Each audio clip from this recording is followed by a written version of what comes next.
नमस्कार मंडळी, भटकंतीमध्ये आपले स्वागत। आज आपण जाणार आहोत पुरंदरमधील आणखी एक शिवमंदिर पाहायला। सासवडच्या पश्चिमेला 6 किलोमीटर अंतरावर असणाऱ्या कोडीत या गावी पाहायला मिळते एक सुंदर शिवमंदिर कोटेश्वर। कोटेश्वर महादेव मंदिराची स्थापना पांडवांनी केली असे सांगण्यात येते।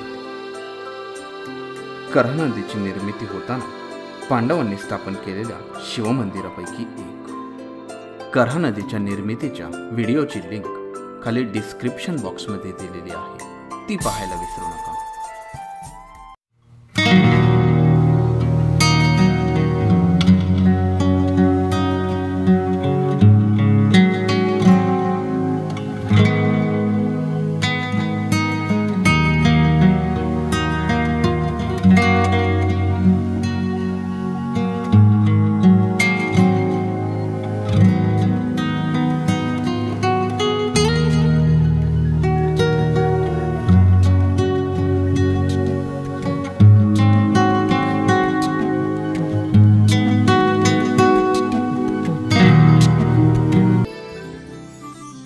एका दंतकथेनुसार पूर्वीच्या काळी कोडाच्या आजारातून मुक्तीसाठी कोटेश्वर प्रसिद्ध होते, म्हणून याचे नाव कोडेश्वर असे होते। कोड झालेल्या कोणत्याही मनुष्याने मंदिरासमोरच्या कुंडामध्ये स्नान केल्यावर त्याचा आजार बरा होत असे, कारण शतकांपूर्वी या कुंडाच्या भोवती काही औषधी वनस्पतींचे अस्तित्व होते। या वनस्पतींमध्ये हा रोग नष्ट करण्याचे गुणधर्म असत आणि म्हणूनच या कुंडाच्या पाण्यामध्ये हे औषधी गुणधर्म असावेत। पुढे काळाच्या ओघामध्ये या मंदिराचे नाव कोडेश्वर पासून कोटेश्वर झाले। करहा नदीच्या तीरावर असणारे हे एक छोटेसे शिवमंदिर। संपूर्ण दगडात बांधलेल्या या मंदिराच्या भिंतींवर ज्योतिर्लिंगांची चित्रही पाहायला मिळतात। महाशिवरात्रीच्या निमित्ताने मंदिरात मोठा उत्सव साजरा केला जातो। गावाबाहेर असल्यामुळे तसे हे मंदिर शांतच।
हे मंदिर स्पेशल असायला अजून एक महत्त्वाचे कारण आहे।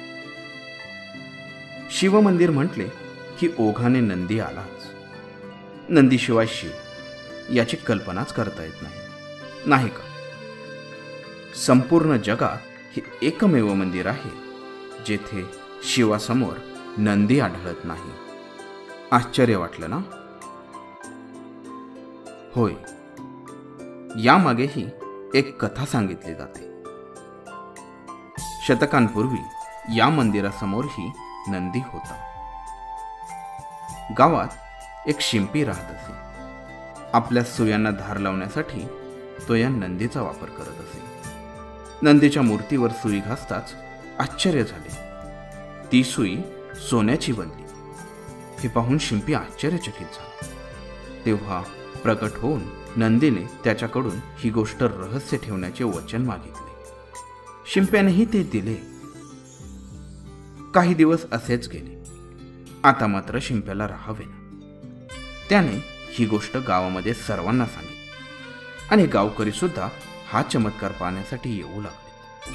हे पाहून नंदी रागावला आणि त्याने समोरील तळ्यामध्ये उडी मारली।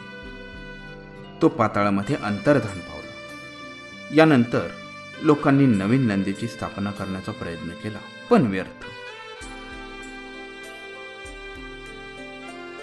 असे हे जगप्रसिद्ध नंदी नसणारे एकमेव कोटेश्वर मंदिर पाहायला नक्की विसरू नका. आणि हो, असेच नवनवीन व्हिडिओ पाहण्यासाठी सबस्क्राईब करायला विसरू नका. आपले मराठी मॅटर. धन्यवाद.